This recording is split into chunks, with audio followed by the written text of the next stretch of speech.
I used to hate Monday mornings, and not in the way everyone hates them, but in a deeper, more suffocating sense. It wasn't the early alarm or the commute. No, it was the feeling of stepping into an office where I no longer belonged, into a job that had long since stopped making sense to me. I was an accountant, or at least that's what my business card said.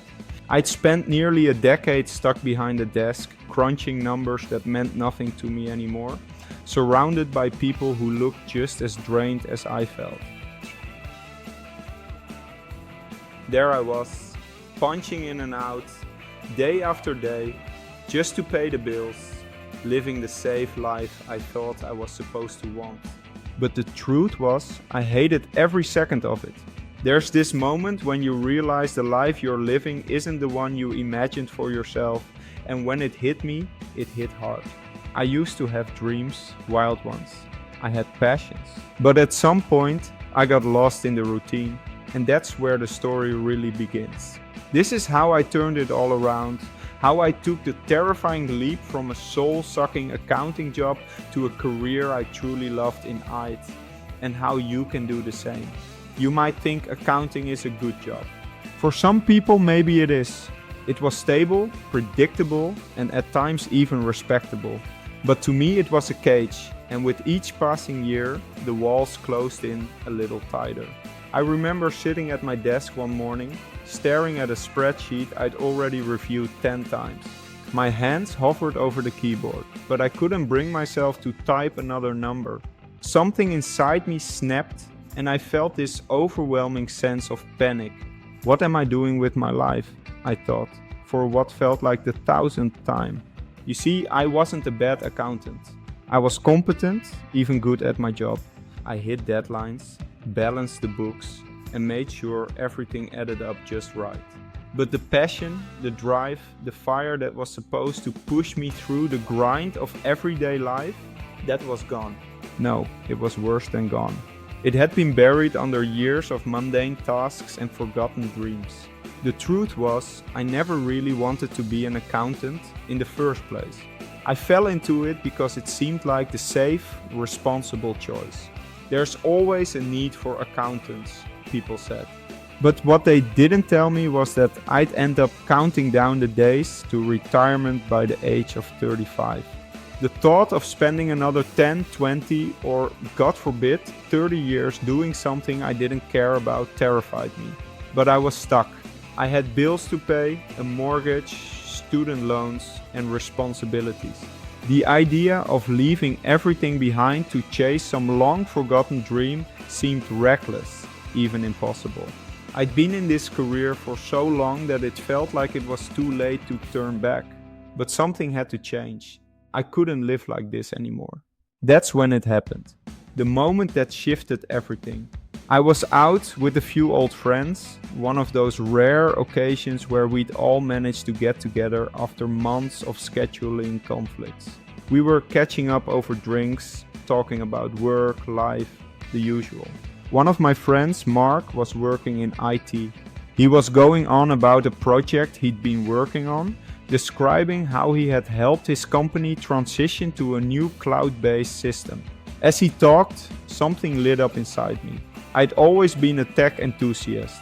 When I was younger, I loved taking things apart, figuring out how they worked, and putting them back together. I spent hours tinkering with computers, learning new software, and coding for fun. It was a hobby I drifted away from over the years, but listening to Mark, I felt that old excitement spark again. Man, I wish I could do what you're doing, I said, without really thinking. He looked at me and laughed. Why can't you? I opened my mouth to respond, but nothing came out. Why couldn't I? The answer was simple: fear. Fear of change, fear of failure, fear of the unknown. I'd spent so long convincing myself that I was stuck in accounting that I never even considered that there might be a way out. Mark saw the hesitation in my face and leaned in.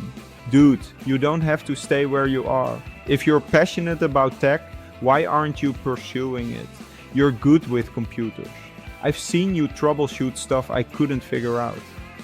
For the first time in years, I started to see the possibility of something different, something better. Could I really do it? Could I change careers after spending nearly a decade in a field I didn't care about? The thought scared the hell out of me, but it also excited me. That night, I went home and couldn't stop thinking about our conversation. I stayed up late researching career paths in IT, looking into certifications, reading about the industry. The more I dug, the more I realized that this wasn't just a passing thought. This was something I could actually do, but the road ahead wasn't easy. I had no formal IT experience, no degree in computer science, and no network of industry contacts. What I did have, though, was a deep-seated passion for technology, an eagerness to learn, and frankly, the drive to get out of the rut I was in. It took months of planning. I couldn't just quit my job right away. That would be financial suicide. Instead, I started small. I took online courses in the evenings after work. I brushed up on coding, learned about cloud computing, network systems, and cybersecurity. I worked through certifications on weekends, building my skill set from the ground up. There were times when I doubted myself, days when I felt like I was too far behind, or that I didn't have what it took to make such a drastic career shift. After all, I was in my mid-30s. Wasn't I too old to start over? But every time those doubts crept in, I reminded myself of why I was doing this. I wasn't just learning for the sake of learning. I was reclaiming my life, my passion, my sense of purpose. Slowly but surely, I started to believe in myself again. After nearly a year of late nights, early mornings, and juggling my accounting job with my IT studies, I started applying for entry-level positions in tech. I knew I wouldn't land a senior role right off the bat, but that didn't matter. I was looking for a foot in the door, a chance to prove myself. Rejection came first. A lot of it, actually. Companies didn't want to hire someone with no real experience, no formal degree in the field. I almost gave up a few times, but I kept going, tweaking my resume, networking on LinkedIn, attending IT meetups, and seeking out advice from anyone who would listen. Then finally, it happened. One morning, I got an email from a tech startup that had seen my resume. They weren't concerned about my lack of formal experience. They were looking for someone with problem-solving skills, adaptability, and a willingness to learn on the job. All things I had in spades from my time in accounting. The interview process was nerve-wracking. I'd never been so nervous about anything in my life, but I showed up, gave it my best, and made it clear how passionate I was about the opportunity. A few days later, I got the call. I was in. Walking into that office on my first day was like taking a breath of fresh air after years of suffocation. For the first time in nearly a decade, I felt alive again. I was surrounded by people who shared my enthusiasm for technology, people who weren't just going through the motions but were genuinely excited about what they were doing. The job wasn't easy. I had a lot to learn, and there were days when I questioned whether I was in over my head. But I loved it. Every challenge was an opportunity to grow, every problem a puzzle waiting to be solved. I was finally doing something I cared about, something that made me feel fulfilled at the end of the day. And here's the thing, it wasn't just about the money, although the pay was significantly better than what I made as an accountant. It was about the sense of purpose, the knowledge that I was contributing to something bigger than myself. I was helping businesses run more efficiently, building systems that made a difference, and learning every single day. So what's the secret? How did I go from feeling trapped and miserable to thriving in a completely different career? It's simple. I took the leap. That's the part people don't talk about enough. Changing careers isn't just about learning new skills or making connections.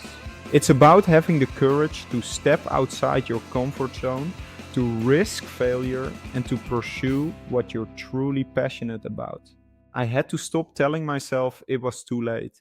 I had to stop letting fear control my decisions. And most importantly, I had to start believing that I was capable of more.